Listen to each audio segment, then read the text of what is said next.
할렐루야. 오늘 이 시간 인생이라는 붓에 예수의 잉크를 찍어 써내려 갑시다 라는 말씀의 제목 가지고 함께 하나님의 놀라운 은혜를 경험하시는 귀한 시간 되시기를 소망합니다. 살신성인이라는 말이 있습니다. 살신성인. 그러니까 이 말은 자기의 몸을 희생해서 이 옳은 도리를 행한다라는 의미에서 살신성인이라는 의미가 있습니다. 인천이나 이 부평 쪽에 사시는 분들은 잘 아실 이야기인데 강제구 소령의 이야기를 들어보신 적이 있으실 겁니다. 조금 오래전 이야기이긴 한데요, 1965년 10월 달쯤에 이분이 수류탄 훈련장 교관으로 근무를 하셨던 그 시절에 이 부하들을 데리고 이 훈련을 시키는 과정 중에 이 고지 능선 아래쪽으로 수류탄을 던졌어야 되는데 이 한 병사가 실수로 이 손이 미끄러져서 이 사람들이 모여있는 한가운데에 그 수류탄이 떨어졌습니다. 만약에 그것이 거기서 그냥 터졌다면은 그 자리에 있는 모든 사람들은 거의 대부분 이 크게 다치거나 이 사망하는 그런 끔찍한 일이 일어났을 것인데, 그런데 그때 이 강제구 소령이라는 분께서 이 자신의 몸으로 그 수류탄을 덮어서 다수의 인명을 구하고 그분은 순직하셨다고 합니다. 당시에 그분의 나이 29세, 그 사건으로 인해서 딱 4명의 병사만 아주 가벼운 상처만 입었다고 합니다. 그분의 좌우명이 이랬습니다. 짧고 굵게 사는 인생이 되자. 그분의 말처럼 참으로 짧은 인생이었지만은 그러나 이 지금까지도 많은 군인들에게, 그리고 오늘날 이 살신성인이라고 하는 이 시대적인 이 상황 가운데 눈을 뜨고도 찾아볼 수 없는 이 정신 가운데 우리들에게 많은 도전을 주는 이야기라고 할 수 있습니다. 여러분, 예수님의 죽음도요, 죽음 그 자체로만 보면은 살신성인의 죽음이 맞습니다. 그분의 옳은 일은 바로 죄로 인해서 죽을 수밖에 없는 우리를 위해서, 우리를 살리시기 위해서 자신의 목숨을 내어주심으로써 우리를 살리신 거죠. 이것이 바로 그분이 우리를 섬기시는 방법이었습니다. 자, 그런데요, 예수님의 죽음이 단순히 죽음에서만 끝이 났다면은 그것은 그냥 단순한 인간적인 살신성인의 죽음에서 그것이 끝이 났겠죠. 그리고 만약에 그분께서 부활하시지 않으셨다면은 이 죄는요, 지금 이 순간에도 우리를 조롱할 것입니다. 뭐라고요? 아니, 네가 믿는 예수도 죽어 있는데 너에게 천국이 무슨 의미가 있고, 너에게 구원이 무슨 의미가 있고, 너에게 의롭게 됨이 무슨 의미가 있겠느냐라고 우리를 조롱할 것이지만, 그러나 주님께서는 부활하셨기 때문에 이 모든 조롱과 문제를 한 번에 해결하셨다라는 겁니다. 그렇기 때문에 예수님의 부활하심은 우리의 의로움을 입증시켜주는 아주 중요한 증거라고 말할 수 있는 것이죠. 그래서 우리는 죄책감이나 죄인이라는 그러한 초라함에 사로잡혀서 이 땅을 살아갈 필요가 없는 이유는 부활하신 예수님이 그 증거 되셨기 때문입니다. 따라서 우리는 이 세상에서 때로는 죄가 나를 낙심시키려고 하고 나를 무너뜨리려고 할지라도 그로 인해서 우리의 믿음까지 의심할 필요가 없다라는 것이죠. 요한복음 11장 25절에는 이렇게 전합니다. 예수께서 이르시되 나는 부활이요 생명이니 나를 믿는 자는 죽어도 살겠고. 아멘. 오늘 이 말씀에서는 이 영광스러운 은혜에 들어간 우리의 인생은 뭐라고 전합니까? 환난 중에서도 그 환난을 피할 수 있는 인내를 얻게 될 것이고, 그리고 그 인내를 통해서 하나님 나라를 소망할 수 있는 그 놀라운 소망을 우리가 얻게 될 것이다 라고 말씀 가운데 전하고 있다는 겁니다. 따라서 매일매일 이 죄라는 덩어리가 나를 향하여서 나를 죽이려 하고 나를 쓰러뜨리려고 할지라도 그럼에도 나는 일어날 수 있어야 한다라는 것, 이것이 오늘 말씀이 우리들에게 주는 은혜라는 것입니다. 여러분, 오뚜기 아시죠? 오뚜기. 이 오뚜기를 한번 생각해 보겠습니다. 오뚜기는요, 이렇게 넘어뜨려도 일어나고 저렇게 넘어뜨려도 일어나고, 이 오뚜기를 때려 눕혀도 어떻습니까? 다시금 일어나지 않습니까? 오죽했으면 오뚜기처럼 이라는 슬로건이 있어서 이 낙심에 빠지고 어려움을 겪는 많은 사람들에게 이 힘을 주는 것처럼 마찬가지입니다. 우리는 이 땅 가운데 죄로 인해 무너지고 낙심하고 좌절하는 일이 있을지라도 주님께서 우리와 함께 하신다라는 그 놀라운 믿음 가지고 주님 손 붙잡고 일어나야 한다라는 것이죠. 그리고 부활하신 예수님이 우리를 의롭게 만드셨기 때문에 우리는 죄로 인해 무너지거나 낙심하는 삶이 아니라 주로 인해 행복한 삶, 주로 인해 기쁜 삶을 살아가셔야 한다라는 것입니다. 오늘 본문 로마서 5장 1절에는 이렇게 전합니다. 그러므로 우리가 믿음으로 의롭다 하심을 받았으니 우리 주 예수 그리스도로 말미암아 하나님과 화평을 이루자. 아멘. 여러분, 화평을 누린다라는 것은 예수의 부활을 믿음으로써 이 땅에서 더 이상 죄의 종노릇하지 아니하고 은혜의 왕노릇하며 살아갈 수 있게 된다라는 것입니다. 그리고 이 화평이라는 것은 하나님이 행하신 의로움으로 말미암아 우리들에게 주시는 놀라운 선물이라는 것이죠. 여러분, 저는 우리의 삶을 이 전쟁이라는 것에 한번 비유해 봤을 때 이 딱 맞아 떨어지지 않는가라는 생각을 해보게 되었습니다. 살아남기 위해서 물어뜯고 싸우려 하고 그야말로 우리가 전쟁 같은 삶을 살아가고 있지는 않는가라는 생각을 해보게 됩니다. 그렇다면 여러분, 전쟁에서 이기려면 어떻게 해야 됩니까? 그것은 끝까지 살아남아야 이기게 되는 것이죠. 그렇다면 우리는 살아남기 위해서 어떤 모습으로 이 땅을 살아갑니까? 끈질기게 이기려고 합니다. 때로는 정당한 방법으로 이기려 하기보다는 이 편법으로, 그리고 사람을 해하거나 죽이는 방법으로. 왜냐하면 그렇지 않으면 살아남지 못한다라고 가르치는 것이 이 땅, 이 세상 아니겠습니까? 이기는 힘을 얻기 위해서 우리는 더욱더 스스로를 개발하려고 합니다. 세상적인 스펙이 중요하고 젊은이들 이력서에 한 줄이 자신의 인생을 좌지우지하는 상황 가운데 이 전쟁 같은 세상 가운데 승리하며 살아간다는 것은 어쩌면은 하나님을 믿고 주님의 뜻에 순종하며 하나님의 말씀에 이끌려서 살아가는 그 인생과는 전혀 정반대의 삶을 살아가는 것이 아닌가라는 생각을 해보게 됩니다. 교회 다니면서 신앙생활 열심히 하면서 세상 가운데서도 인정받고 성공할 수 있을까라는 질문 해보신 적 있죠? 어떤 목사님이 이 개업을 하신 집사님 그 가게에 가서 이 개업 신방 기도를 해주시면서 이렇게 권면했답니다. 집사님, 정직하게 하셔야 됩니다. 집사님, 기도하시면서 사업해야 됩니다라고 말씀하시면서 아주 뜨겁게 기도를 하셨는데, 기도가 끝나자마자 그 집사님이 아니 목사님, 요즘 그렇게 사업하다가는 다 망해요, 그렇게 이야기를 했답니다. 참으로 안타까운 것은 오늘날을 살아가는 많은 사람들이 이러한 것을 화평이라 여기며 살아가는 것이죠. 세상의 성공으로부터 오는 화목과 평온. 하지만 오늘 말씀에서는 우리 그리스도인들이 추구하는 그 화평은 어디서 온다라고 말합니까? 오늘 말씀 본문 5장 1절을 함께 읽겠습니다. 그러므로 우리가 믿음으로 의롭다 하심을 받았으니 우리 주 예수 그리스도로 말미암아 하나님과 화평을 누리자. 아멘. 답이 나왔습니다. 세상의 방법으로 화목과 평온을 누리는 것이 아니라 무엇으로? 예수 그리스도로 말미암아, 그리스도로 말미암아 우리는 누려야 되는 것이 진짜 화평이다라고 이야기하는 것입니다. 그렇다면 우리가 하나님과 화평을 이루는 방법에는 어떠한 방법이 있을까? 그 첫 번째, 그것은 하나님과의 관계를 회복하셔야 된다는 겁니다. 사랑하는 성도 여러분, 하나님은 항상 우리와 함께 하십니다. 믿으십니까? 이렇게 크게 대답해 주셔서 감사합니다. 이것이 그리스도인의 출발점인데 오늘날을 살아가는 많은 그리스도인들이 이것에 아멘이 안 나온다고 합니다. 출발이 잘 되지 않는다라고 이야기해요. 우리가 어떤 곳에 있든지, 그리고 어떤 상황 가운데 처해 있을지라도 하나님은 항상 우리를 돌보며 우리를 지키고 계신다라는 것, 다만 우리가 그분께 먼저 나아가고 있지 않은 것, 이 모습을 보며 하나님은 지금 이 순간에도 너무나 슬퍼하고 계신다라는 겁니다.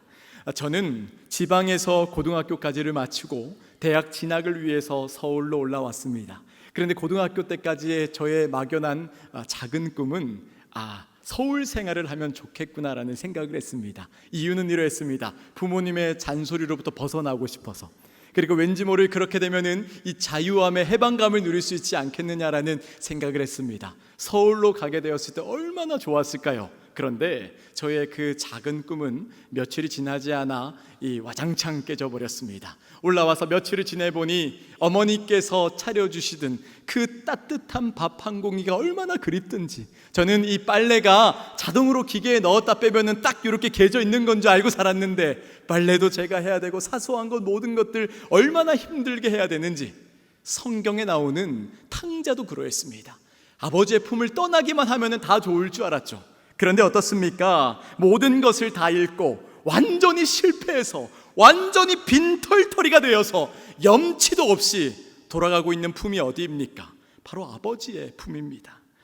여러분, 탕자도 깨달은 것입니다. 아버지의 품이 가장 행복하다라는 것을. 돌아가면은 혼나서 맞아 죽을 짓을 했을지라도 그래도 돌아가고 싶은 품이 어디입니까? 바로 나의 아버지의 품이라는 것입니다.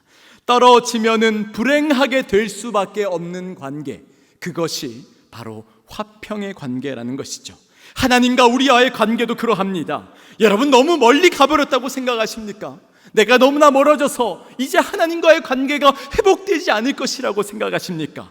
그러한 마음을 내려놓으시기를 바랍니다. 주저하지 마시기를 바랍니다. 돌아가기만 하면 된다는 거죠. 믿음으로 하나님께 나아가서 주님 바라보며 할렐루야 아멘 외치며 주님 찬양하며 예배할 때 우리가 하나님과의 그 관계 회복을 위해서 돌아가는 것, 이것이 하나님과의 화평을 이루는 첫 번째 방법이라는 겁니다. 그렇다면 두 번째는 이것입니다. 하나님과 함께 살아가십시오. 함께 산다는 것이 무엇일까? 그것은 함께 먹고 마시고 사소한 무엇이든지 교류하며 나누는 것이 함께 살아가는 것이겠죠. 예수님께서도 공생의 사역 기간 가운데 이 제자들과 가장 많이 하려고 하셨던 것이 바로 함께 살아감이라는 것입니다. 그러다 보니 그들과 함께 드셨고 그들과 함께 주무셨고 끊임없이 그들과 함께 하셨다는 것, 주께서 이렇게 함께 살아가시는 모습을 통하여서 궁극적으로 이루고자 하신 것이 무엇일까? 그것은 바로 목자로서 제자들의 삶을 책임지시겠다라는 의미가 담겨져 있는 것이죠. 이 시간에 시편 23편 1절 말씀, 여호와는 나의 목자시니 내게 부족함이 없으리로다. 함께 읽어보겠습니다. 여호와는 나의 목자시니 내게 부족함이 없으리로다. 아멘. 여호와께서 나의 목자가 되시겠다라는 것은 우리의 인생을 책임져 주시겠다라는 것, 그리고 우리의 책임져 주시겠다라는 것은 우리의 부모가 되시겠다라는 의미입니다. 그리고 우리의 부모 되신 우리 주 예수 그리스도를 의지하며 나아갈 때 비로소 우리는 진정한 화평을 얻게 된다라는 것이죠. 사랑하는 성도 여러분, 이 태어난 지 얼마 되지 않은 아이들이 있죠. 그 아이들에게 가장 큰 영향을 끼치는 사람이 누굽니까? 바로 그 아이를 주로 양육하는 이 부모가 될 것입니다. 아이들의 내면은요, 순백의 도화지예요. 순백의 도화지. 그리고 자신이 보고 배운 것을 통해서 그 내면의 세계를 그려나간다는 겁니다. 그러다 보니까 부모의 행동 하나, 부모의 언행 하나, 이 부모의 습관 하나까지도 우리 아이들은 자녀들은 닮아갈 수밖에 없게 되는 거죠. 그렇다면 우리는 이 자녀들에게 어떤 인생의 그림을 그려줘야겠습니까? 여러분, 함께 살아간다는 것은 우리가 이 자녀들에게 올바른 인생을 선물해 줘야 되는 것입니다. 물질의 축복만이 진짜 복이 아니고요, 명예롭게 살아가는 것만이 진짜 복이 아니라는 것, 그 도화지 같은 내면에 예수의 사랑을 심겨주고 적어주고 그려줄 수 있다면은 여러분, 그것만큼 큰 선물이 어디 있겠습니까? 여러분, 이것은 단순히 어린아이들에게만 해당되는 것이 아니라 어린아이와 같은 심령 가지고 나아가는 모든 이들에게 해당되는 이야기라는 것입니다. 예수의 보혈로 말미암아 정결하게 된 우리의 심령을 가지고 주님 앞에 나아가서 우리의 인생의 내면에 예수의 흔적을 그려 나아갈 수 있다면은, 그리하여서 그 흔적으로 예수와 함께 살아갈 수 있다면은, 이것이야말로 우리가 하나님과 화평을 이루는 두 번째 방법임을 말씀드립니다. 그리고 세 번째는 이것입니다. 하나님을 아버지라 부르며 기도하십시오. 아버지라 부르며 기도하십시오. 여러분을 먹여주며 길러주며 사랑하며 아끼며 키워주는 사람, 그것에 어떤 대가가 아니라 그저 사랑하기 때문에 그 일을 하는 사람, 우리는 그분들을 무엇이라 부릅니까? 부모라고 부릅니다. 여러분들 중에 여러분들의 부모님을 부모님, 아버지, 어머니라고 부르지 않고 사장님, 회장님, 주인님 이렇게 부르시는 분은 아마 없으실 것 같아요. 하나님도 마찬가지시죠. 우리들에게 주시는 은혜, 하나님이 우리를 주시는 은혜는 우리를 사랑하시기 때문에 값없이 주시는 그 은혜라는 것. 그런데 재미난 건 뭔지 아십니까? 하나님은 우리와의 관계를 그렇게 생각하지 않는데 우리가 감히 하나님과의 관계를 그렇게 생각하고 있다는 겁니다. 그러다 보니 우리의 입술의 고백 가운데 아버지 하나님이라는 고백은 없고 사장님, 고용주님, 밥줄님, 이 정도로만 하나님과의 관계를 생각하고 있다는 겁니다. 우리의 모습을 살펴보겠습니다. 우리는 교회에서 헌신하며 봉사하며 참 이만큼의 노력을 했기 때문에, 하나님께 보여드렸기 때문에 이것에 대한 대가를 받아야 된다라고 생각할 때가 있습니다. 뭔가 열심히 섬기고 최선을 다해서 살았는데 나에게 돌아오는 것이 아무것도 없네요. 뭐라고 얘기합니까? 낙심합니다라고 얘기해요. 어떤 것이 내 눈앞에 보이지 않으니까 하나님의 존재에 대해서도 의심하는 모습이 우리들에게 있다라는 겁니다. 여러분, 이것은 가당치도 않는 모습이죠. 아주 심각한 착각이라는 겁니다. 지난주 우리들은 맥추감사주의를 보내면서 어떤 말씀을 나누었습니까? 감사함으로 드리는 제사에는 어떠한 조건도 없어야 한다. 감사함으로 드리는 것은 어떤 것도 아깝지 않게 드려야 하고 다 드릴 수 있어야 한다. 하나님 앞에 인색하지 않고 다 드릴 수 있는 우리들의 모습이 필요하다라고 우리는 나누었습니다. 그런데 우리의 실상은 어떠합니까? 우리는 하나님 앞에 너무나 인색해하며 살아가고 있지는 않습니까?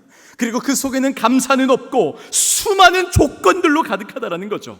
그리고 전부 다 드리지도 않았으면서 다 드렸다라고 얘기하고 있습니다. 잠깐 발만 담궜다가 빼면서 하나님, 이 정도면 충분하지 않습니까? 우리 청년들 가끔 이래요. 취업 전에는 하나님, 제게 좋은 일자리 주시면은 제가 교회에 헌신하겠습니다. 그래서 취업이 됩니다. 그럼 제가 권면하죠. 이제 헌신하고 또 리더하시면서 봉사해야지라고 하면은 이럽니다.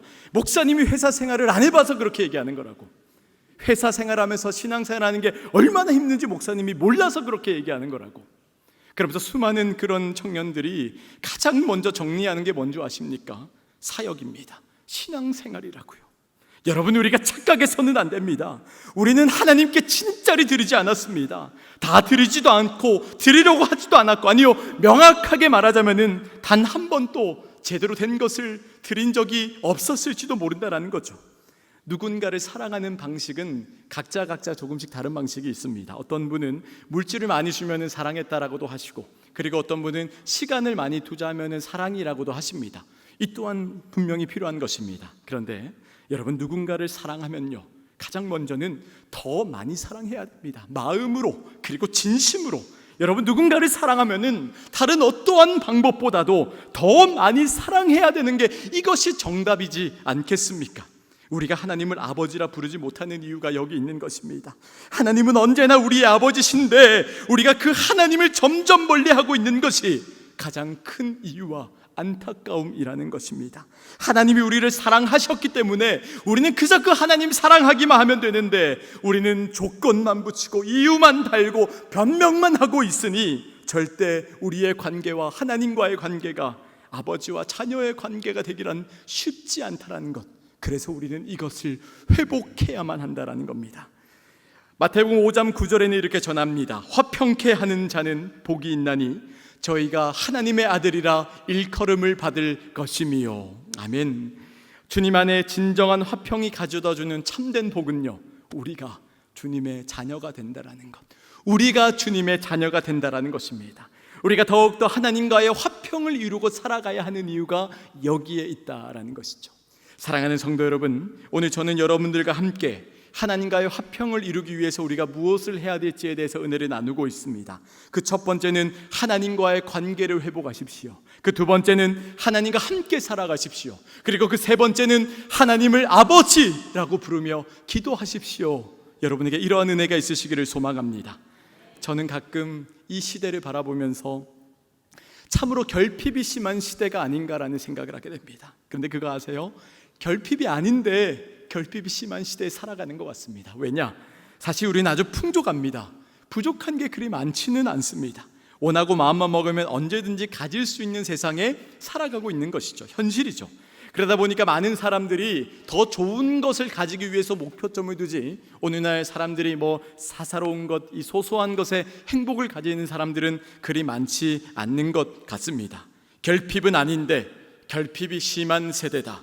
왜 그런 줄 아십니까? 그것은 우리에게 사랑이 부족하기 때문입니다. 그 사랑 중에서도 하나님을 향한 사랑이 부족함, 하나님을 향한 갈급한 심령이 부족하기 때문에 이러한 일이 생겨난다라는 것입니다.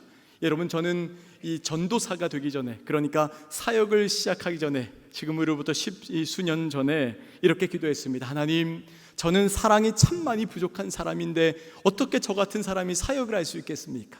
그러나 주님께서 연약한 저라는 인간을 통해서 하나님의 일을 하기를 원하신다면은 주님, 제 마음에 주께서 영혼을 사랑하셨던 것 같은 그 사랑의 마음을 부어 주시옵소서라고 금식하며 아주 오랜 기간 기도한 적이 있습니다.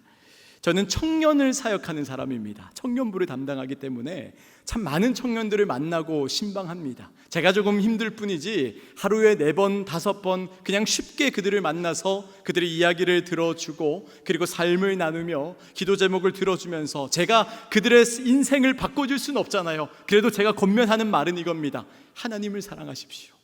하나님의 사랑 가운데 회복하십시오. 그러면 그것만큼 큰 힘이 되는 위로의 말은 없다라고 합니다. 제가 청년 사역을 하기 전에는 이 청소년 사역을 조금 오랜 기간 했습니다. 그런데 하나님께서 그때에 저에게 큰 은혜를 부어주셔서 이 매년 많은 열매들, 많은 이렇게 부흥을 제 눈으로 보여주셨는데 그때 저는 두려워서 이렇게 또 기도했습니다. 주님, 저는 잘하는 게 없는데 어떻게 해야 됩니까? 주님, 저는 이 신학적으로도 부족하고 참 잘하는 게 많이 없는데 무엇을 해야 좋습니까? 라고 기도를 하는데 그냥 주님이 제 마음 가운데 내가 제일 잘할 수 있는 것, 그냥 아이들과 놀아주면 되겠구나라는 생각을 했습니다. 그래서 이렇게 얘기합니다. 얘들아, 여름이니까 더우니까 교회에서 놀고, 겨울에는 추우니까 교회에 와라. 그리고 봄과 가을에는 날씨가 좋으니까 교회에 와라. 그러면서 얘기를 하는 거는 얘들아, 죄를 짓더라도 차라리 교회에서 지어라. 그러면 목사님은 항상 여기에 있으니까 너희들의 잘못을 신앙으로 이끌어 줄 수는 있지 않겠느냐. 제가 청소년부 예배가 끝나면은 그 몇 년의 기간 동안 매주 했던 것이 뭐냐면은 이 큰 솥에다가 이 브루스타를 켜고 이 라면을 40개 50개 끓입니다. 그러면서 아이들이 나눠주면서 먹이면 2-3시간이 지나면은 아이들이 교회 곳곳에 앉아가지고 즐겁게 그렇게 놀고 있는 기억이 납니다. 그 아이들이 저를 전도사님, 강도사님, 목사님이라고 호칭했던 애들도 있지만은 대부분의 아이들이 저를 부르면서 뭐 우리 형, 아니면은 뭐 대장님, 아니면은 두목님 이렇게 부르는데 뭐 목회자의 권위를 생각하면 이거 큰일 날 일이겠지만은 그때 그 호칭을 들으면서 저는 썩 기분이 나쁘지 않았던 기억이 있습니다. 지금도 마찬가지입니다. 그때 아이들이나 지금 청년들이나 가끔 저에게 편지를 써주는데 이런 내용이 있습니다. 목사님을 통해서 하나님의 사랑을 알게 해주셔서 감사하다고. 제가 하는 게 아니죠. 저를 통하여서, 연약한 저를 통하여서 일하시는 하나님의 그 놀라운 축복의 통로를 통하여서 주님의 사랑이 그 영혼들에게, 청소년들에게, 청년들에게 전해졌을 때 어떤 변화가 일어나느냐. 요즘 젊은 세대들은요, 모였다 하면은 그냥 뒷담화하기 바쁩니다. 사람 욕하고 비판하고 그러기 바쁜 친구들이 예수님의 사랑을 아는 사람들은 그러지 않더라고요. 더욱더 품고 배려하고 안아주고 이해하려는 노력. 저는 참 그것을 보면서 하나님의 사랑이 드러났을 때 이런 놀라운 변화가 생겨날 수 있구나라는 것을 체험할 수 있게 되었습니다. 지금도 마찬가지입니다. 청년 신방하게 되면은 칭찬 많이 해줘야죠. 사랑 많이 줘야죠. 그런데 저는 신앙생활 똑바로 안 하면은 엄청 쓴소리 많이 하면서 혼도 내기도 합니다. 왜 그럽니까? 진짜 사랑하기 때문에 그런 거죠. 뭐 잠깐 나는 그냥 이 자리를 채우다가 갈 사람이라고. 여러분, 가장 무서운 게 뭔지 아시죠? 무관심하게 그냥 내버려 두면은 그러면서 하나님의 의로움을 이루겠다. 여러분, 그것은 꿈도 꾸지 말라는 것입니다. 우리의 입은 믿음의 표현입니다. 마음의 고민과 걱정을 사람에게 전하고 욕하며 비방하라고 우리에게 입 주신 것이 아니라 나의 마음과 고민과 그런 신앙의 마음을 하나님, 나의 아버지 되시며 나의 목자 되시며 나의 구원자 되시며 무엇보다 나를 사랑하시는 아버지 하나님께 구하며 주님 앞에 고백해라라고 하나님께서 우리에게 입을 주셨다라는 것. 여러분, 이것이야말로 하나님과의 화평을 이루는 가장 진실된 모습이라는 것입니다. 사랑하는 성도 여러분, 여러분의 모습은 어떠하십니까? 여러분의 삶을 통하여서 하나님과의 화평을 이루고 계십니까? 이 심각한 사랑의 결핍의 시대 가운데 주변의 많은 이웃들에게 하나님의 사랑을 전하심으로써 그 사랑의 온도를 높이고 계시는지요? 이 자리에 계신 모든 성도님들을 통하여서 하나님의 사랑이 놀랍게 퍼져나가는 역사가 일어나기를 주님의 이름으로 축원드립니다. 이제 설교를 마무리할까 합니다. 우리 모두의 내면에는 이 순백의 도화지가 있었습니다. 누구나 다 있었습니다. 그런데 이 긴 인생을 살다 보니까 온갖 역경, 세상 풍파, 자녀 걱정 다 겪다 보니까 그것이 오염되고 찢기기도 하고 이제는 그 내면의 도화지에 하나 쓸 데가 없구나 여겨질 정도로 참으로 분주하고 여유 없는 삶을 살아가고 있는 거죠. 이것은 여기 앞에 있는 30대 중반도 안 된 이 목사보다는 여러분들이 더 잘 아시리라고 생각합니다. 우리 부모님의 세대가, 우리 할머니 할아버지들의 세대가 우리 가정을 지키기 위해서 얼마나 열심히 사셨습니까? 그러다 보니까 지나간 인생 돌아보니 후회가 되기도 하고 그 부분을 지워버리고 다시 쓰고 싶기도 하고 찢어가지고 다시 살고 싶은 마음도 들기도 합니다. 여러분, 오늘 말씀 로마서 5장 3절에서 4절에 이렇게 전하죠. 다만 이뿐 아니라 우리가 환난 중에도 즐거워하나니 이는 환난은 인내를, 인내는 연단은 소망을 이루는 줄 알미로다. 아멘. 이 말은 곧 우리의 인생에 무엇 하나 하나님의 뜻이 아닌 적이 없었다라는 것, 환난과 역경이 있었을지라도 하나님이 그 속에서 역사하셨기 때문에 나를 붙잡고 그 절망 가운데 있었던 나를 붙잡고 가셨기 때문에 지금 이 순간 할렐루야 아멘을 외치며 주님 앞에 예배할 수 있다라는 겁니다. 여러분, 한 사람의 내면의 도화지는 우리가 생각하는 것처럼 작지 않습니다. 하나님이 한 사람의 인생을 통하여서 써내려 가시고자 하는 그 신앙의 이야기는 우리가 예측할 수 없는 분량이기 때문에 우리는 이미 세상에 꺼들려 오염되고 쓰여진 그 부분만을 바라볼 것이 아니라 여전히 주님 안에 무궁무진하게 남아있는 그 가능성을 보고 나아가셔야 한다라는 것입니다. 그리고 이제 우리가 해야 될 것, 그것은 아직도 무수하게 남아있는 그 내면의 도화지에 지금까지 들고 열심히 살아왔던 인생이라는 붓을 들고 지금까지는 세상의 가치관, 세상의 성공, 세상의 명예라는 잉크를 찍어서 써내려갔다면 이제부터는 예수라는 잉크를 찍어 써내려가시기를 바랍니다. 예수의 사랑, 예수의 보혈, 예수의 은혜, 그리고 예수의 십자가, 바로 이것으로 채워나가는 여러분의 삶을 통하여서 하나님과 진정으로 화평을 이루는 복된 삶을 사시는 은혜 있으시기를 주님의 이름으로 축원드립니다. 주님 감사합니다. 우리가 하나님과 함께 살아가며 주님과의 관계를 회복하며 그리고 하나님을 나의 아버지라 부르며 기도할 때 비로소 하나님과 나의 그 화평의 관계가 회복될 줄로 믿습니다. 그래서 하나님의 사랑을 이 땅 가운데 널리 전하며 살아갈 수 있는 주의 자녀들이 될 수 있도록 우리 사랑하는 성도님들의 삶과 가정과 건강과 기도의 모든 것들 위해 하나님의 은혜를 부어 주시옵소서. 감사드렸고 모든 말씀 예수님의 이름으로 기도합니다.